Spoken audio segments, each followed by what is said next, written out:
So friends, welcome to this lecture. Today we are going to begin a new series on political theory lecture. The title of your lecture is Law. So in your syllabus it is Law, meaning source and kinds of law. And friends, today's lecture is titled The Fundamentals of Law. The Fundamentals of Law.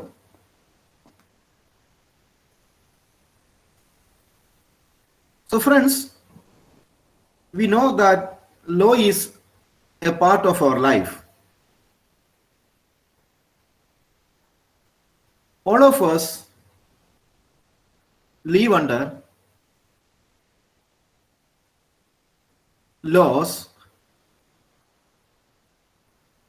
at various aspects of our life. There is no domains in our life outside the reach of law. Hence, there is a fundamental question. Hence, there is a basic question. What is that? The question is, do humans need rules and norms? Do humans need laws?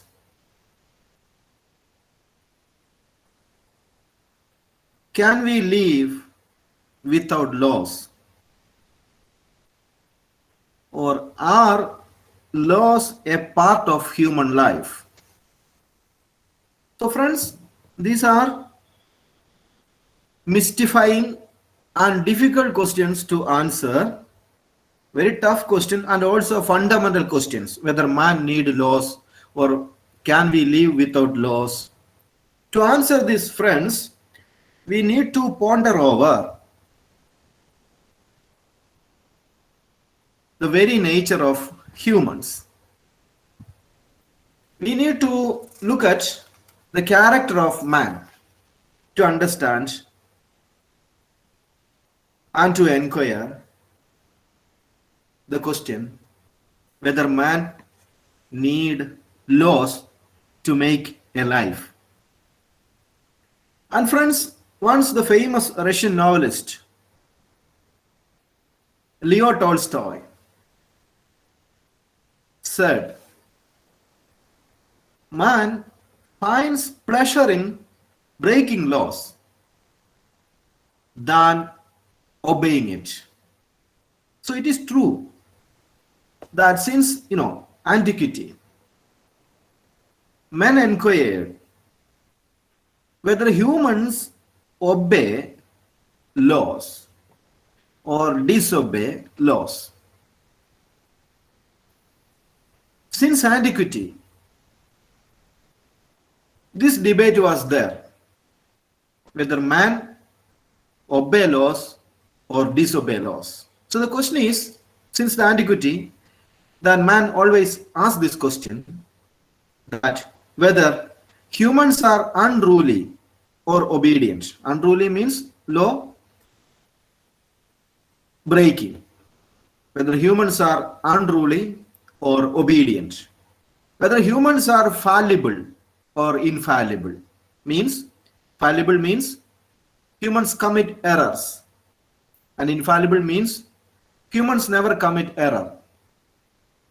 And friends, philosophers were divided on this question. Moral teachers were divided on this question. Religious teachers were divided on this question. Social philosophers were divided on this question. For example, friends, you may refer to the book of Genesis. The book of Genesis tell about human fallibility. the book of Genesis tell about human fallibility.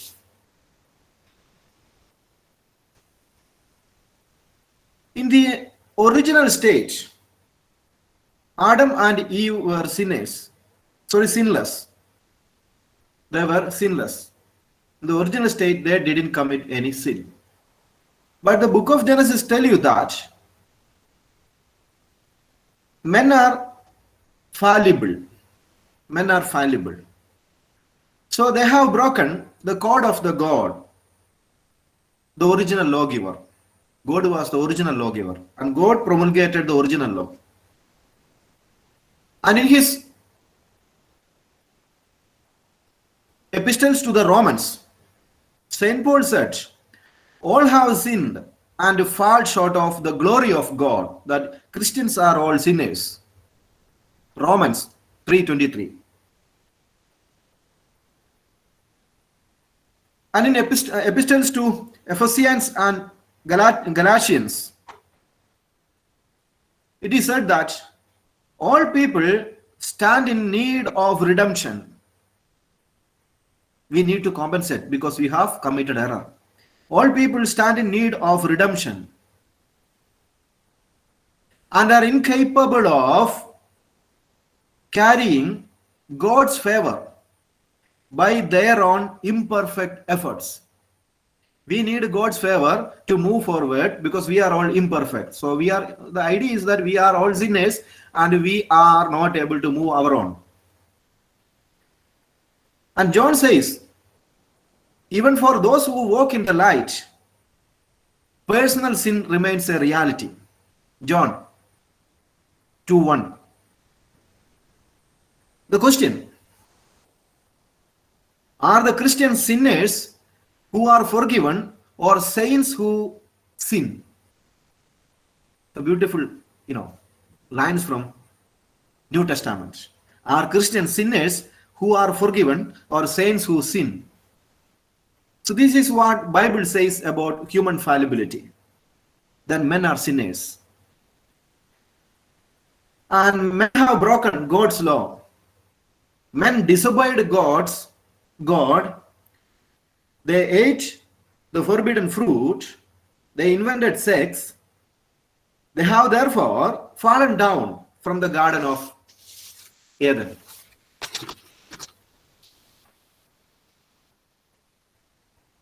But Christianity believed that redemption is possible. Friends, we can compensate our, errors.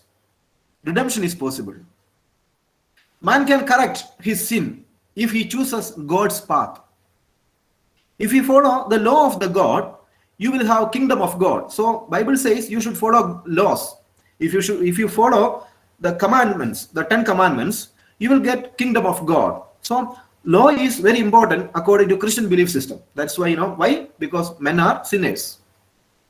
And when you come to the Eastern world, this is what happened in the Western world. And if you come to the Eastern world, you will get another lawgiver, Manu. Manu is considered a lawgiver in Hindu tradition. Manusmriti is one of the 18 Smritis, and law given by Manu in Manusmriti is one of the oldest and probably the most important of the Smritis, which contain the laws, that is the code of conduct of Hindus, which almost cover all aspects of the personal life of Hindus, that from the birth to the death, these laws Hindus are advised to follow. That is what Manu says. So the question is, why Manu has given laws to Hindus? It is on the distinct understanding that if there weren't a law, if there were no law, if there were no law in the man's world, man live according to his passion. Man is sensual. Man is material. Man is vulnerable to material pleasures. Man lives on his senses. So he can be easily exploited. Such a man needs to be tamed through law. Hence, the laws comes according to religious teachings.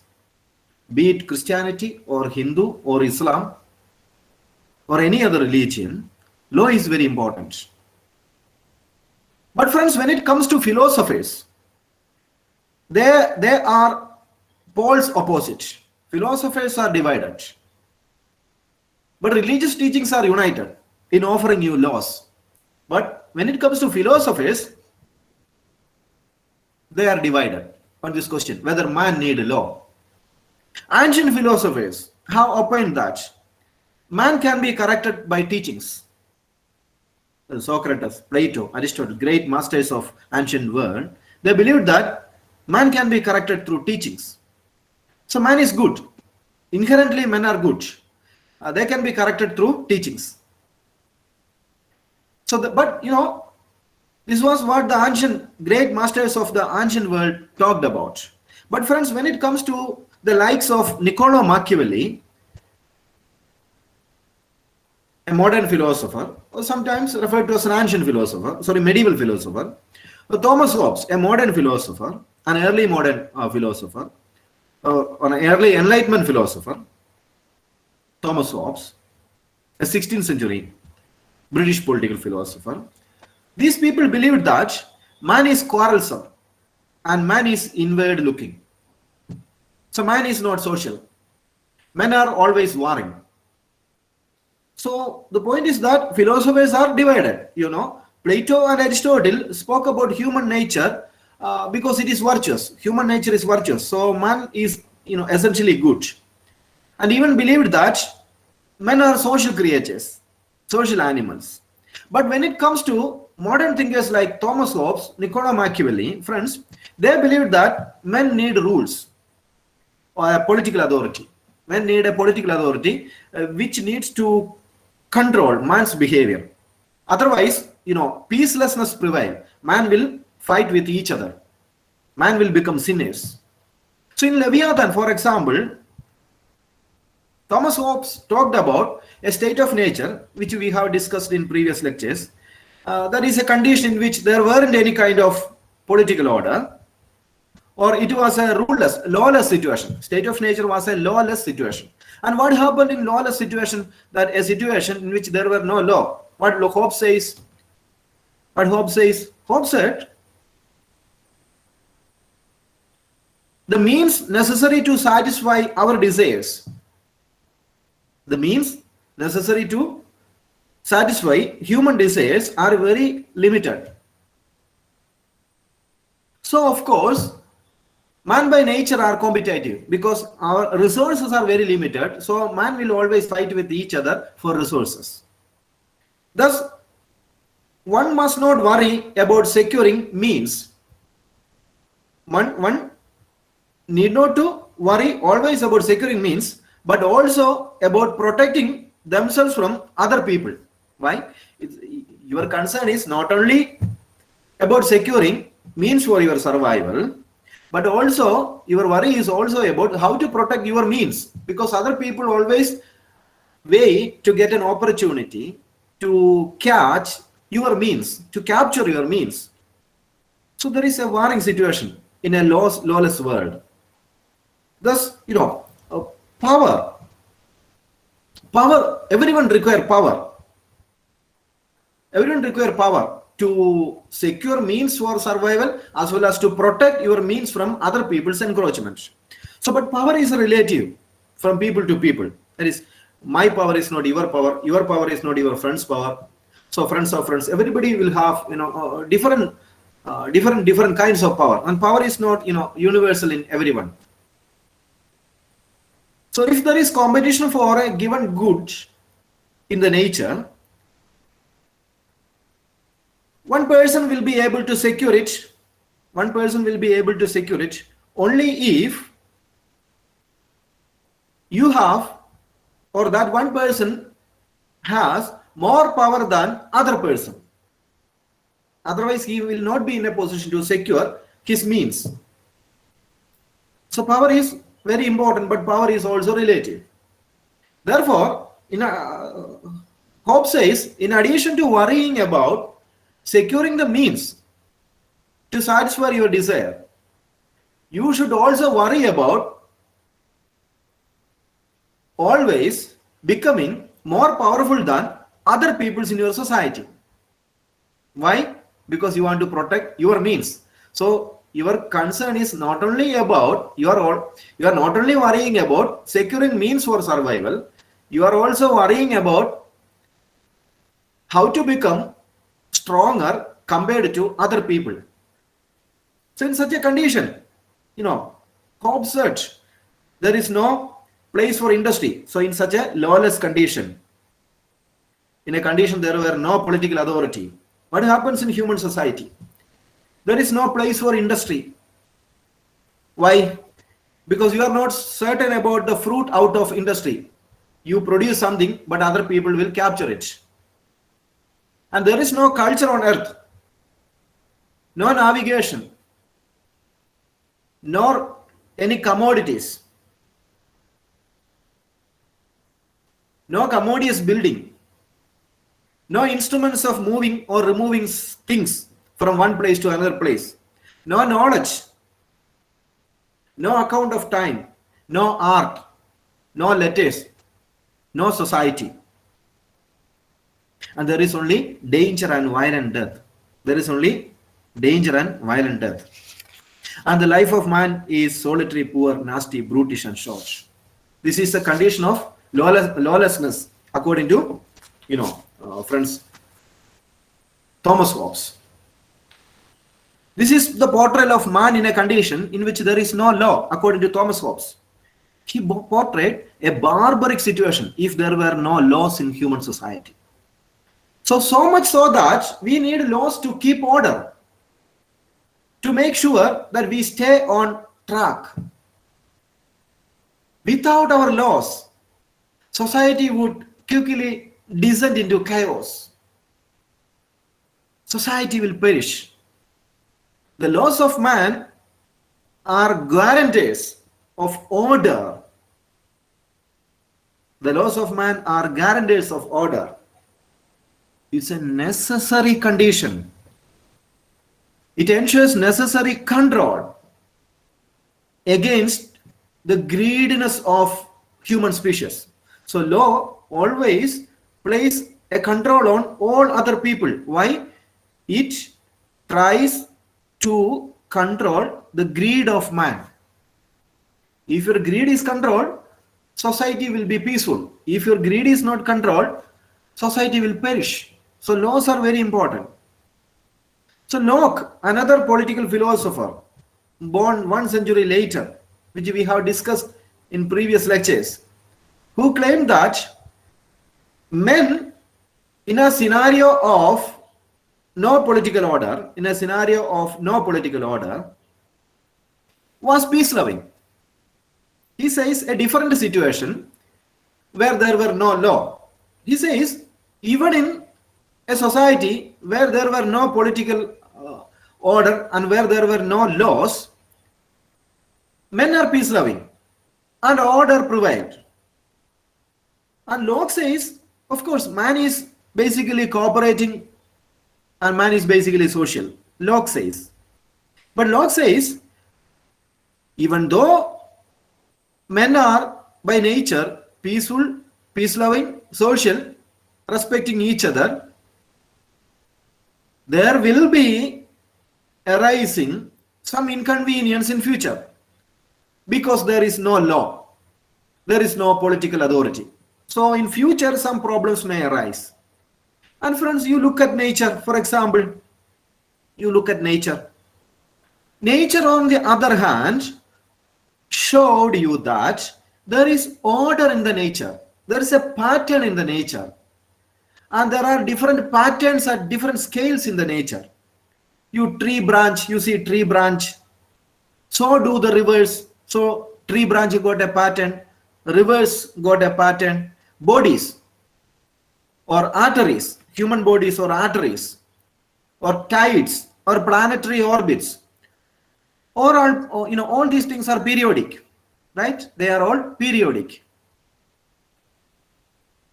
Day follows night. So it's order. There is a law in the nature. That's why day follows night. Seasons alternate. Spring, summer, winter, autumn. This alternate. There's a pattern. The moon has different phases. Moon has different phases. So there is a display of order in the nature. There is law in the nature. And that law enables us to count that order also. That there is order in the nature, and we are in a way able to count that order because we are able to grasp that law in the nature. That's why we are able to predict what happens in the nature. That we are able to understand that there is some laws, and that laws is understandable to us. That's why we are in a sense able to control the nature. So that means law is in the nature. We are also part of the nature, and law is already there in the nature. So the order in the nature means we are able to gain some level of control over the nature. We are able to maintain some sort of control over some distant and unapproachable things in the nature. Why, friends? We are able to reach Mars. We are able to reach outer space. We are able to reach, not outer space, we are able to reach, International Space Station, for example, or Mars, for example, or Moon, for example. Why we are able to reach they are all, distant objects beyond our senses. These, objects in the nature are not our, that is beyond our five senses. But we are able to understand that, we are able to reach there. Why? Because we are able to know how laws function in the nature. So this order in the nature, this laws in the nature makes us conquer it. We went to Moon, we went to Mars, we went to deep seas, we went to the sky, we dig the earth. Why? Because there is law in the nature. So the patterns in the world, and it's moving. In a way, of course, they are in a way beyond our reach or beyond our comprehension. We are not, in a sense, are able to understand everything in the nature. No, we are not able to understand all the laws of the nature. We know something, very few things. Just like Einstein said, I am nothing but a sand speck on the seashore. Nothing but a sand speck on the seashore. We just know a sand speck that is in the nature. But that is enough for us because we are able to understand so many things because of that small sand speck. And that is, friends, humans aren't that way aware of all the laws in the nature. We don't know so many things in the nature and its laws. That the law of the nature, from the simplest to the most complex. Of course, that is the laws in the nature, from the simplest thing to the most complex things. Friends, there is a display of order, there is a display of pattern, there is a display of law. From the most simple thing to the most complex things in the nature, there is a law. And we have discovered that laws. Why? We are able to discover that because we have conducted repeated observation of those laws.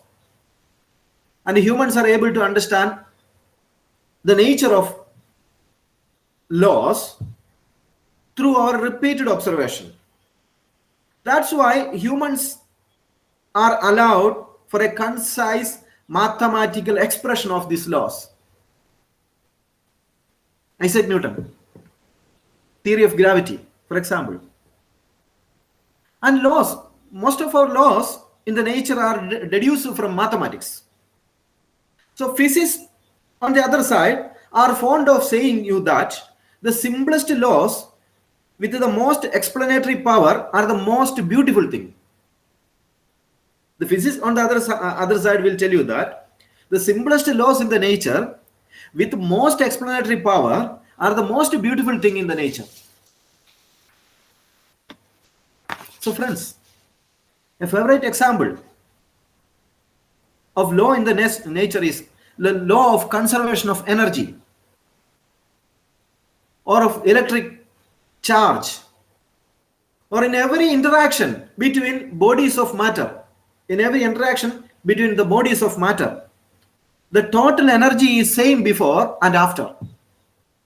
The total energy is the same before and after. And the total electric charge is the same before and after. See, beautiful law. That is in the nature. We are able to understand it because of repeated observation. Even if these laws are approximation, maybe these laws may not be so much certain, so much precise, so much, it's not that, authentic. Maybe approximations. Even Isaac Newton's theories may be approximations. Maybe Max Planck's quantum physics may be approximations. Maybe, the laws, the Farrell's laws or the Coriolis force. But we know that, Earth rotates, is orbiting 23.5 degrees perpendicular to its orbit. Maybe these are approximations. We are not sure. But we have discovered that there is a pattern in the nature. Earth rotates eastward. Maybe it is an approximation. We are not sure. But friends, there is law and we know a little bit of that laws. While this law in the nature cannot be found in the strict sense,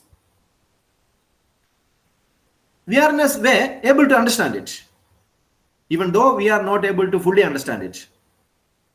But friends, what about human nature? We said so many things about nature and laws in the nature. But what about the human nature? Is there anything that we can predict about human nature? Just like you say Coriolis force, just like you say Farrell's law, right? Or just like you say Isaac Newton's theory, or law of force. So friends, the problem is that the philosophers of human nature always disputed about laws of man's nature. Some philosophers argue that man is unruly, that man will never obey laws. That is not in his nature. But other writers argue that man is obedient. He is obedient to laws. Some people argue that if there isn't any law, man is like a brute. And even some people, a third section, argue that if there were no law, man will be brute creatures. And even some people argue that, friends, man can live without laws. And his nature is good. Look, so many philosophers interpreted man and law in very different ways. Some people argue that man is unruly. Others argue that man is ruly. Other people argue that man cannot live without laws. Some people argue that man can live without law because he is good. For example, Rousseau, an 18th century Swiss-born French philosopher, who believed that man is neither law-obeying nor disobeying, that man is neither social nor asocial. He says that man can self-redempt his evils, that man can be corrected. Man is an unfinished project.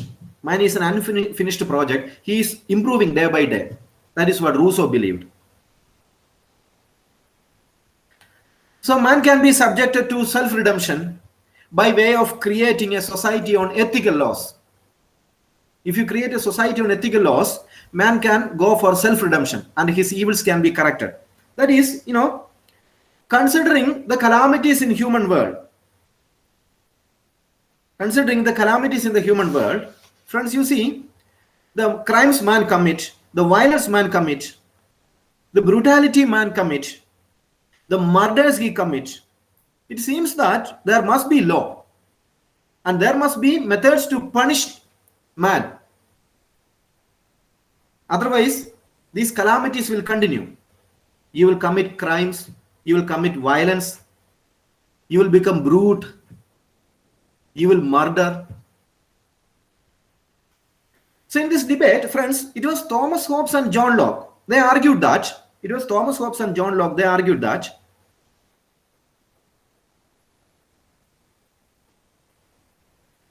were some laws. Even before man became social.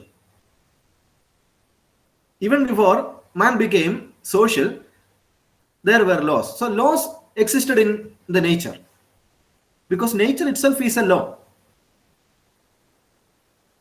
So they call this natural law. These writers, social contract writers, argued that there were laws in the nature, and they call this natural law.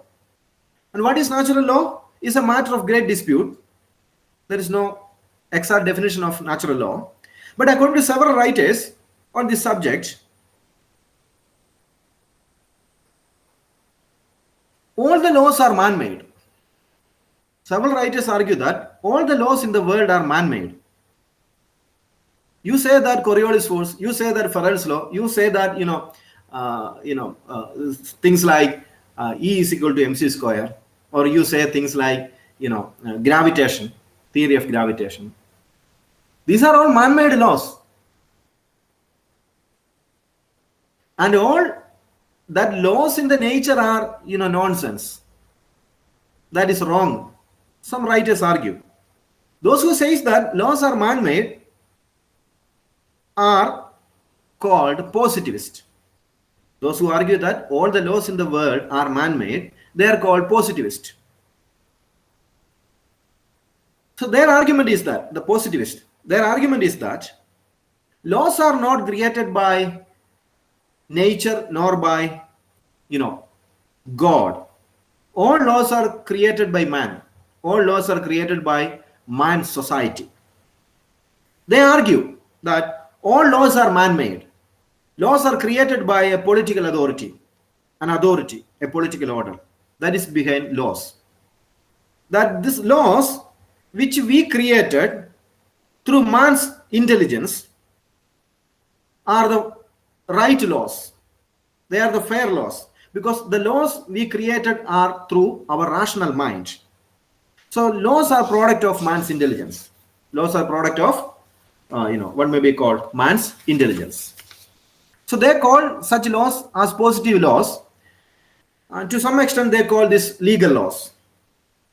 But it's a truth that, friends, law is found in all modern societies. It's a truth that law is found in all modern societies. Law is usually regarded as the bedrock of civilization. It is usually regarded as the bedrock of civilization. Law commands citizen. Law tells the citizen what they must do and what they should not do. Laws lays down prohibitions, indicating that what citizen can do and cannot do. Laws allocates entitlement, defining what citizens have the right to do and what the citizens have no right to do. And friends, it is widely accepted throughout all the societies in the world that law is necessary. It's a necessary feature of a healthy society. It's a necessary feature, inevitable feature of a stable society. You can find, friends, societies without laws, even in modern times. In our times, in your generation, you can find societies without laws. But if you go to some parts of Africa, friends, death is certain. We are not able to foresee what happens to you the next moment when you walk across some streets in Africa, part of the world. People with arms, people with barbaric mind, dacoits, thieves, murderers, killers. So lawless situation prevails in so many parts of the world. Anyone can do anything, whatever pleases him. Such situations also prevail in our generation, in different parts of the world. If you walk across the streets of Somalia, for example, you have advisories, travel advisories, right? If you walk across the streets of Somalia, for example, because it's such a war-torn territory, it's a unpredictable territory, Somalia. You might have come across news of Somalian pirates. So there are societies, that's why, if you walk across the streets of Somalia, you have travel advisories. Even Americans have advised their citizens not to travel to Somalia. For example, by many surveys, in recent surveys of peace, based on peace index, you see some countries are most terrific countries, lawless countries, where you are not advised to go. Whereas countries you are not advised to visit. Why? Because there is lawlessness. There is no peace in such societies because there is no law and order. And you see, Colombia is an example. Somalia, second example. Brazil, Pakistan, Afghanistan, Congo, Burundi, Iraq, Venezuela, even Mexico. Even in some streets in Mexico, you are not advised to travel because death is certain. And according to Peace Index, most dangerous countries in the world that you should never visit such countries, that many countries, many civilized countries advise their citizens not to travel to that country. One is Afghanistan. You are not advised to travel in Afghanistan. Syria, you are not advised. Iraq, South Sudan, Yemen, Somalia, Libya, Democratic Republic of the Congo, or Central African Republic, you are not advised to go these countries, visit these countries, friends. But friends, on the other side, which are the most lawful countries in the world, that most peace-loving situation country? I mean, there is no crime at all. There are countries in Europe where there is no jail. There is no jail. There is no prison. There are such countries, beautiful peace-loving countries. For example, most peace-loving country, according to a 2019 survey, peace survey, is Iceland. Most peace-loving country, that you can sleep in your home without the doors locked. You can sleep in the street without any security equipment nearby you. Such a peace-loving country. So Iceland is the most peaceful country in the world, most lawful country in the world. New Zealand, second. Portugal, third. Austria, a European country. Denmark, European country. Canada, American continent. Singapore, Asian continent. Slovenia, Europe. Japan, Asia. See, these countries are the most peaceful countries in the world because they are law-abiding citizens. Their citizens are famous for their, ruly character. They are law-obedient people. Citizens. So, friends, I remember, as part of this lecture, I remember when I was doing a PG program in political science in Ernakulam, I remember I happened to be a travel guide to an American family of husband and wife. They came in Kerala as part of an academic program. They visited our college, Maharaja's College, those days. That was in 2002 in Maharaja's College. And my teacher, I remember his Ayappan Pilla sir. We call him Ayappan Pilla. Pilla sir. We lovingly call him Pilla sir. And Pilla sir assigned me, Biju, you should accompany them because they are fresh to this territory, and you should give them some kinds of tips to visit places they want to visit. So I accompanied them. And I still remember, friends, when I was working with them, I just throw away a water bottle which was empty. Soon after I throw the water bottle, which is empty, these are the American women who was accompanying, I was accompanying them, the American women who all of a sudden picked that bottle from the ground and put it in her bag. And she told me that you should not throw plastic waste like this. And friends, in USA, it is a law that you should not litter plastic waste in streets. It's a law. If you litter streets with plastic waste, you will be punished. Huge, punishment. You have to pay huge fees as punishment. Penalty. So of course in USA it would invite punishment and penalty. But in India, friends, what happens?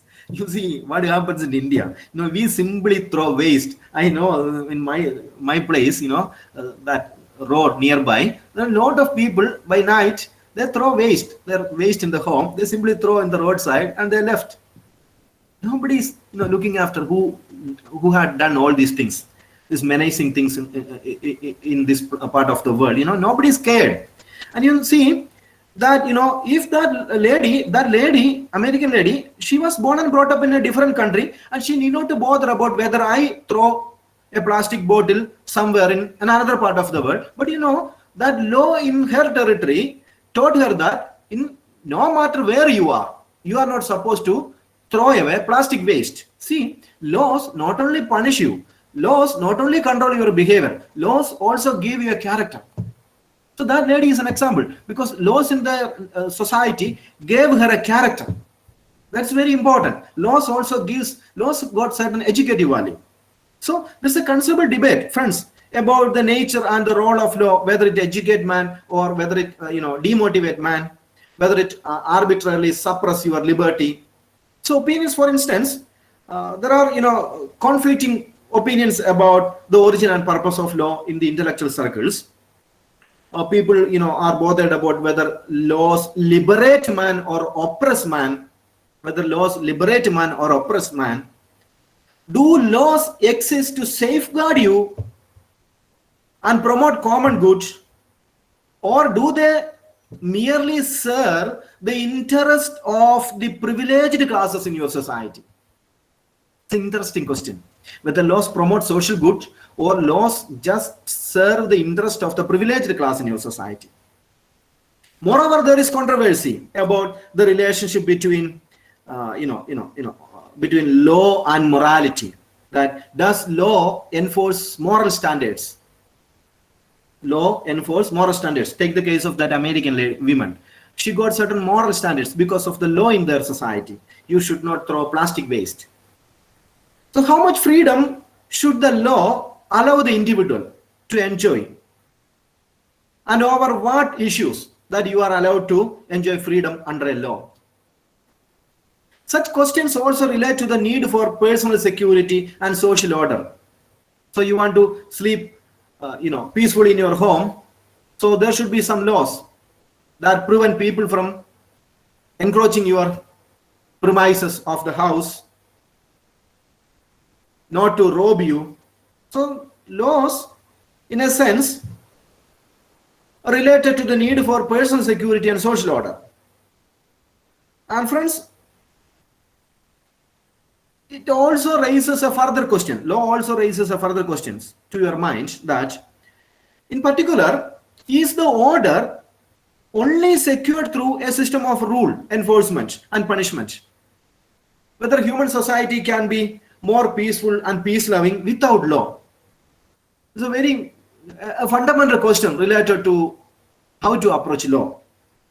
Or can it emerge naturally through the influence of social solidarity and rational good sense, that you can be a peaceful society, you can be a socially good society because you have a rational mind, and we don't need any law for establishing a rational good society.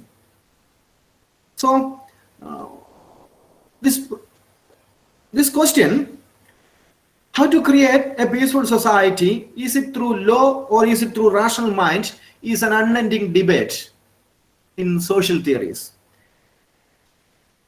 And friends, sometimes people can be justified when they break laws. You can be sometimes justified even if you have broken a law, even if you have violated a law or a norm. Some law breaking is part of a just act. You imagine what would have happened to the man's society had Adam and Eve never broken God's law and fallen into the world. What would have been our world looking like if they didn't commit that violation of God's law? Sometimes, friends, world will be different if there were no laws. World will be also different if there were good laws. So friends, the point is that sometimes breaking law is justifiable. Breaking law is also inevitable. And law and obedience to law is of course a subjective idea, and it is of course a relative idea from person to person, society to society, time to time, place to place. Law and obedience to law differs, right? So that's all about my lecture, friends. Now the floor is open for discussion. You can have questions, friends, please.